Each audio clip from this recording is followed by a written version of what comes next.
When we start from 3 o'clock on the clock, the racket is going to go straight down to 6. And you see how I kept my racket in this white line and not going out on the turn to make it complicated. So from 3, we just went down to 6, and now we keep going to 9 on the same line, keeping the right arm straight, relaxed.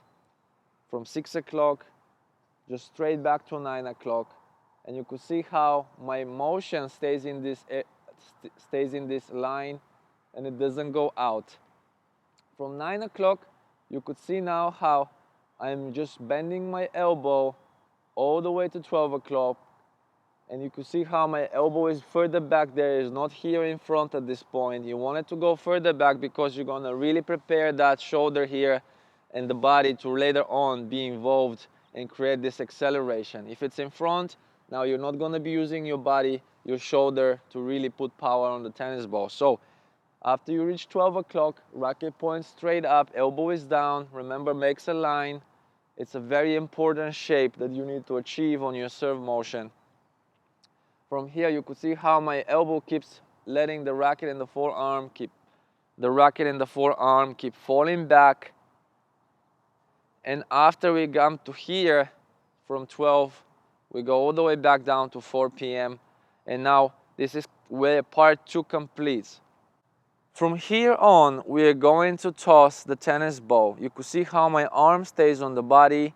We really want to create that feeling of always the arm going down, because it's going to give us the same starting point where we're going to toss.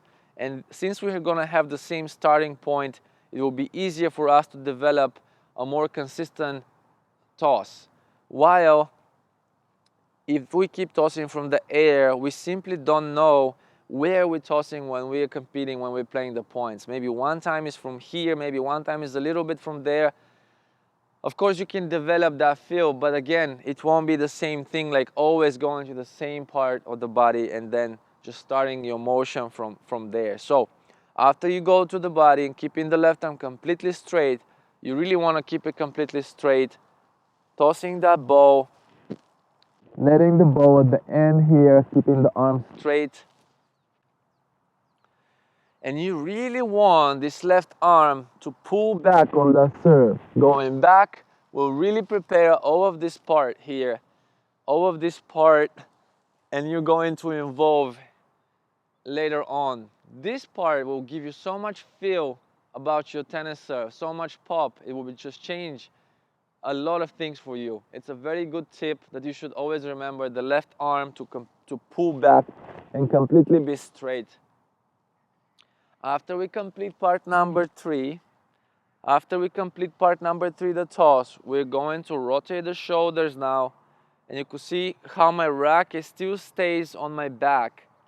And at the end, when the shoulder is already, shoulders point forward, we're going to go extend that right arm, meet the ball at the highest point, and then we're gonna hit it and bring that down to the finish. 3 o'clock, straight down to 6. Keep moving on that line to 9, bending to 12.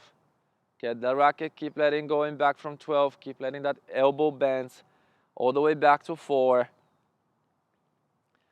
You could see how my elbow, my shoulder are in this position. They're not there.